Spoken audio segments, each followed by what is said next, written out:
Hi, this is Jonathan Ginsberg, and I want to answer a question that a client asked me the other day in a pre-hearing conference that I thought actually was a very good question, and that is, in my client's case, he had worked a number of off-the-books jobs. He was basically paid cash. He was doing some, I think, some work in old apartment buildings, tearing stuff out, and carpet, and just some demolition type of work, and he was being paid cash. And he did this for probably 8, 9, 10 months, so it didn't show up on his earnings record. He had enough earnings to qualify for SSDI, but off and over the past several years, he's done this cash work, and his concern is that he didn't obviously pay taxes on this money.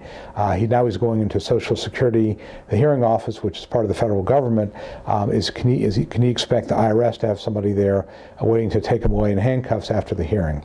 And the answer is no. I mean, Social Security judges are not in the business of reporting you to the IRS for not paying taxes. There's no sharing of information between Social Security and the IRS or the state.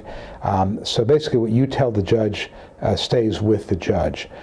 So I think that if you've worked and you've worked off the books and you've been paid cash, but it's important for the judge to know that, to fill in the gaps as to your employment record, then I think you need to tell them. Obviously you want to talk to your attorney about that ahead of time to make sure there's no unusual judge who does something differently. But my experience has been over the past 20 years or so that judges are not in the business of reporting people to the IRS or the state for not paying their taxes. So full disclosure about your past work is very important.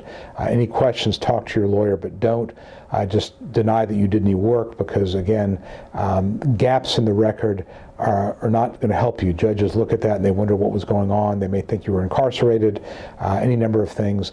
So it's much better to address the gaps and to explain what's going on truthfully with a Social Security judge than to ignore it and hope it doesn't come up.